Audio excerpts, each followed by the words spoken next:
Principe d'un titrage conductimétrique ou pH métrique. Un titrage consiste à déterminer la concentration ou la quantité de matière du réactif titré contenu dans la solution titrée en le faisant réagir avec un réactif titrant contenu dans la solution titrante apportée progressivement. Le montage est classique. La solution titrante, de concentration en réactif titrant connu, est placée dans la burette graduée et un volume précis de solution titrée de concentration en réactif titré inconnu est versé dans un bécher placé sous agitation magnétique.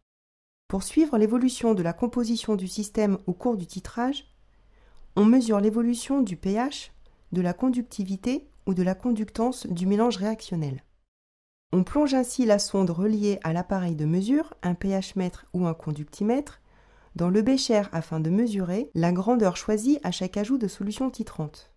Des points de mesure sont placés sur un graphique représentant la grandeur choisie en fonction du volume V de solution titrante versée. On peut alors déterminer graphiquement le volume équivalent, c'est-à-dire le volume de solution titrante versée pour atteindre l'équivalence. À l'équivalence, les réactifs titrants et titrés ont été introduits dans les proportions stoichiométriques de la réaction support du titrage. On en déduit la concentration en réactif titré de la solution titrée. Suivi conductimétrique. Si la réaction support du titrage met en jeu des ions, on peut réaliser un suivi conductimétrique. La grandeur suivie au cours du titrage est la conductivité sigma ou la conductance G du mélange réactionnel, dont on trace l'évolution sur un graphique en fonction du volume V de solution titrante versée. Pour déterminer le volume équivalent, on modélise les points de mesure par deux portions de droite. L'abscisse de l'intersection de ces deux droites correspond au volume équivalent VE. Pour que la modélisation des points de mesure soit des droites, la variation de volume au cours du titrage doit être négligeable.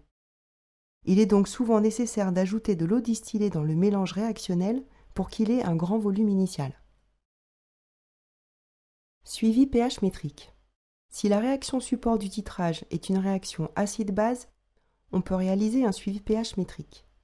La grandeur suivie est alors le pH du mélange réactionnel, dont on trace l'évolution sur un graphique en fonction du volume V de solution titrante versée. On trace souvent la courbe lissée à partir des points de mesure. Pour déterminer le volume équivalent VE, on peut utiliser la méthode des tangentes.